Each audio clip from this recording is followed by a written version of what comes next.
டாபிக்குள்ளே போகிறதுக்கு முன்னாடி சேனலுக்கு சப்ஸ்கிரைப் பண்ணாதவங்க சப்ஸ்கிரைப் பண்ணிக்கோங்க. வாட்ஸ்அப் டெலிகிராம் சேனல் லிங்க் கீழே டிஸ்கிரிப்ஷனில் கொடுத்துருக்கேன், அதில் ஜாயின் பண்ணிக்கோங்க. வீடியோ அப்லோட் பண்ண உடனே உங்களுக்கு வீடியோ நோட்டிஃபிகேஷன் வரும். கம்ப்யூட்டர் நெட்வொர்க்ஸ் யூனிட் 1ல் டேட்டா கம்யூனிகேஷனுங்கிற டாபிக் பார்க்க போகிறோம். டேட்டா கம்யூனிகேஷனுங்கிறது ஒன்றும் இல்லை, ஏதாவது ரெண்டு டிவைஸ்க்கு நடுவில் ஒரு டேட்டாவோ இன்ஃபர்மேஷனையோ டிரான்ஸ்மிட் பண்ணணும். அதை டிரான்ஸ்மிட் பண்ணுற மீடியம் வந்து ஒயர்ஸாக இருக்கலாம், ஒயர்லெஸ் சிக்னல்ஸாக இருக்கலாம், எப்படி வேணா இருக்கலாம். பட் அதோடைய கோல் வந்து ரெண்டு டிவைஸ்க்கு நடுவில் அந்த இன்ஃபர்மேஷன் டிரான்ஸ்மிட்டிங் நடக்கணும், அவ்வளோதான், அக்யூரேட்டாக நடக்கணும். இதுதான் டேட்டா கம்யூனிகேஷன். முக்கியமான கீ காம்பனன்ட்ஸ் அப்படின்னு பார்த்தா சென்டர், எந்த டிவைஸ் வந்து சென்ட் பண்ணுதோ அது சென்டர், ரிசீவ் பண்ணுறது ரிசீவர். என்ன இன்ஃபர்மேஷன் அனுப்புகிறோம், எதர் மெசேஜாக இருக்கலாம், ஆடியோ ஃபைலாக இருக்கலாம், வீடியோ ஃபைலாக இருக்கலாம், எது வேணா இருக்கலாம். அதே மாதிரி டிரான்ஸ்மிஷன் மீடியம், நம்ம வந்து டைரெக்டாக ஒயர் லைனில் அனுப்பலாம், ஃபைபர் ஆப்டிக் இன்டர்நெட் லைனில் அனுப்பலாம், ஒயர்லெஸில் அனுப்பலாம், எப்படி வேணால் அனுப்பலாம். ஈவன் ரெண்டு ஃபோனுக்கு நடுவில் ப்ளூடூத்தில் சென்ட் பண்ணாலும் அதுவும் டேட்டா கம்யூனிகேஷன் தான். ப்ரோட்டோக்கால், என்ன ப்ரோட்டோக்காலில் சென்ட் பண்ணுறோம் அப்படிங்கிறது, ப்ரோட்டோக்கால்னால் இன்டெப்த்தாக அடுத்தடுத்த டாபிக்ஸில் டீட்டெயிலாக பார்ப்போம்.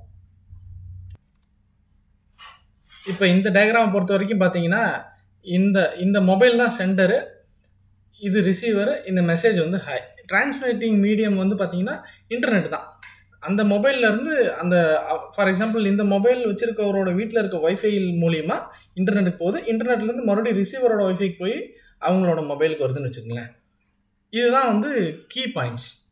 ஒரு எஃபெக்டிவான டேட்டா கம்யூனிகேஷன் நடக்கணும்னா அதுக்கு சில கேரக்டரிஸ்டிக்ஸ் இருக்குது. அக்யூரசி, டேட்டா வந்து நான் ஹாய்னு மெசேஜ் அனுப்பிச்சேன்னா ஹாய்ங்கிற மெசேஜ் தான் வரணும். ஹாய்ங்கிற மெசேஜ் கூட சேர்ந்து ஏதாவது ஒரு ஹேஷ் சிம்பிள், ஏதோ ஒரு அன்வான்ட் டெக்ஸ்ட் சேர்ந்துலாம் வரக்கூடாது. அக்யூரேட்டாக என்ன டேட்டா அனுப்புகிறனோ அந்த டேட்டா வரணும். அதே மாதிரி டைம்லினஸ், நான் சென்ட் பண்ணி எனக்கு வந்து மெசேஜ் சென்டிங் டிலே வரக்கூடாது. எவ்வளோ தூரம் குயிக்காக ரியல் டைமாக போக முடியுமோ அவ்வளோ தூரம் குயிக்காக ரியல் டைமாக இமீடியட்டாக டெலிவர் ஆகணும். அதே மாதிரி டேட்டா வந்து கரெக்டான டெஸ்டினேஷனுக்கு ரீச் ஆகணும். நான் ஒரு கான்டாக்ட் அனுப்பும்போது அது வேற ஒரு கான்டாக்ட் போயிடக்கூடாது. இது மூணும் ரொம்ப முக்கியமான கேரக்டரிஸ்டிக்ஸ் டேட்டா கம்யூனிகேஷனுக்கு.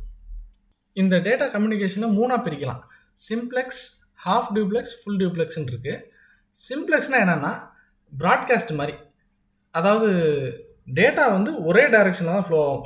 இந்த எக்ஸாம்பிள் பாருங்கள், டிவி சேனல் இருக்குது, அந்த டிவி சேனல் வந்து டிவி ஸ்டேஷன் மூலிமா ஒரு ப்ரோக்ராம் வந்து ப்ராட்காஸ்ட் பண்ணுறாங்க. அது சேட்டலைட் போயிட்டு எல்லா வியூவருக்கும் அவங்க டிவிக்கு ப்ராட்காஸ்ட் ஆகுது.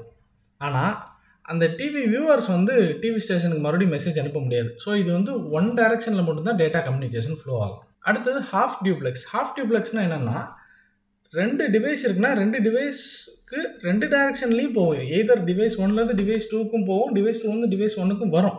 பட் ஒரு நேரத்தில் ஒரே டைரெக்ஷனில் தான் போகும். ஸோ இப்போ டிவைஸ் 1 வந்து 2க்கு சென்ட் பண்ணுதுன்னா அப்போ வந்து டிவைஸ் 2 ரிட்டன் சென்ட் பண்ண முடியாது. உடனே மெசேஜை ரிசீவ் பண்ணதுக்கு அப்புறம் தான் மறுபடியும் சென்ட் பண்ண முடியும்.